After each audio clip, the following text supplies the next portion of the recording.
Hello guys, સ્વાગત છે તમારું મારી દિયાસ કિચન ચેનલમાં અને આજે હું તમારી સાથે મારી નવી રેસીપી શેર કરી રહી છું. તો વિડીયોને છેલ્લે સુધી જોજો. જો વિડીયો તમને પસંદ આવે તો વિડીયોને લાઇક, શેર અને સબસ્ક્રાઇબ કરજો.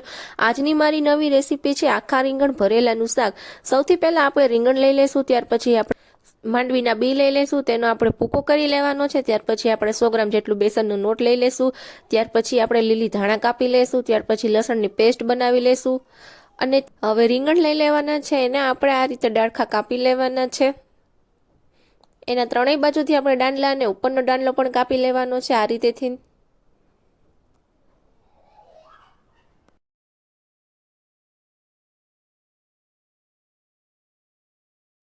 હવે સાથે આપણે પાણીની ભરેલી એક ટ્રે પણ લઈ લેવાની છે. આપણે રીંગણને આ રીતે વચ્ચેથી ચેકા પાડવાના છે, જેથી કરીને રીંગણના 4 ભાગ થવા જોઈએ. અને ત્યાર પછી ચેકા પાડીને પછી આપણે રીંગણને પાણીમાં એડ કરી દેવાનું છે. આ રીતે આપણે બધા રીંગણને કાપી લેવાના છે. બધા રીંગણમાં આપણે વચ્ચેથી આ રીતે 2 ચેકા પાડી લેવાના છે અને બધા જ રીંગણને આપણે પાણીમાં થોડી વાર પલળવા દેવાના છે, જેથી કરીને રીંગણ કાળા ન પડે અને તેમાં કડવાશ ન છૂટે. આ રીતે આપણે બધા જ રીંગણને ધોઈ લેવાના છે. હવે ત્યાર પછી આપણે માંડવીના બીનો ભૂકો લઈ લેવાનો છે. તેમાં આપણે 2 ચમચી જેટલું બેસનનો લોટ એડ કરવાનું છે. ત્યાર પછી આપણે તેમાં લસણની પેસ્ટ, કાપેલી ધાણા, સ્વાદ અનુસાર નમક એડ કરવાનું છે.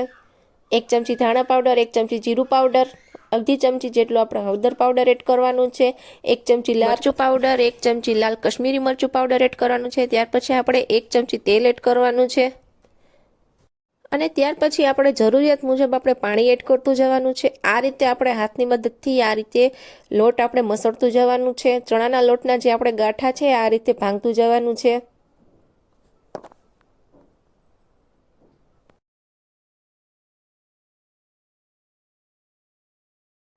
હવે આ રીતે આપણે લોટને મસળીને માવો તૈયાર કરી લેવાનો છે.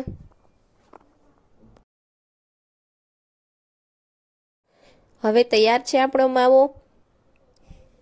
હવે આપણે રીંગણ લઈ લેવાના છે. આપણે રીંગણના 4 ભાગ કર્યા હતા, એમાં આપણે આ રીતે જો રીંગણને ખોલીને આ રીતે અંદરથી માવો ભરતું જવાનું છે.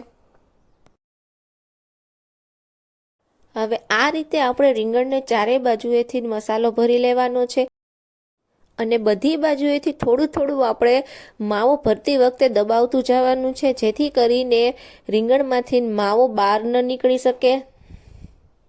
આ રીતે આપણે ફ્રેન્ડ્સ બધા જ રીંગણ ભરી લેવાના છે.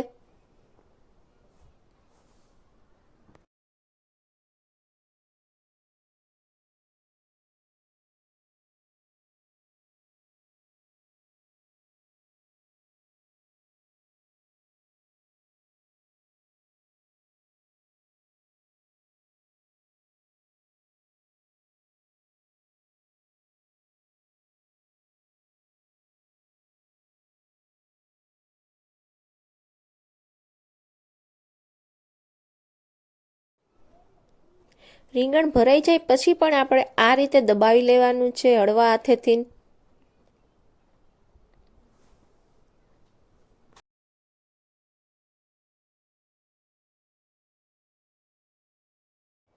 ફ્રેન્ડ્સ, તો આપણા બધા રીંગણ ભરાઈને તૈયાર છે.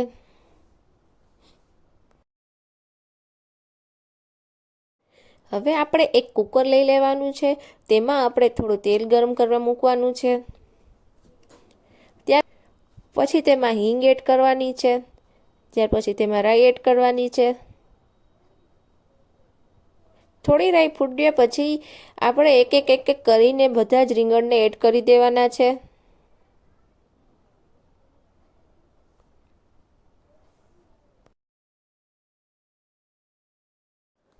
હવે ત્યાર પછી આપણે તેમાં વધેલો માવો છે એ પણ તેમાં એડ કરી દેવાનો છે અને તેને ચમચેથી સરસ રીતે આપણે હલાવી લેવાનું છે. ત્યાર પછી આપણે તેમાં 1 ચમચી લાલ કશ્મીરી મરચું પાવડર એડ કરવાનું છે. ત્યાર પછી 1 ચમચી જેટલો આપણે ધાણા જીરું પાવડર એડ કરવાનું છે. અડધી ચમચી હળદર પાવડર એડ કરી દેવાનો છે અને સારી રીતે આપણે મિક્સ કરી લેવાનું છે હલાવીને. અને માવો આ રીતે આપણે થોડો થોડો ભાંગતો રહેવાનો છે.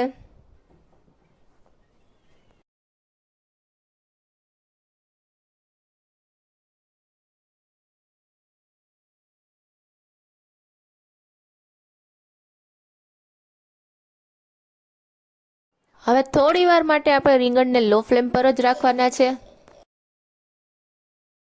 ત્યાર પછી આપણે તેમાં અડધા કપ જેટલું પાણી એડ કરી દેવાનું છે અને ચમચેથી સરસ રીતે બધું હલાવીને મિક્સ કરી લેવાનું છે. હવે ત્યાર પછી આપણે કુકરનું ઢાંકણ બંધ કરીને 2 થી 3 સીટી પડવા દેવાની છે. 2 થી 3 સીટી પડ્યા પછી આપણે કુકરનું ઢાંકણ ખોલી લેવાનું છે. તૈયાર છે આપણે આખા ભરેલા રીંગણનું શાક.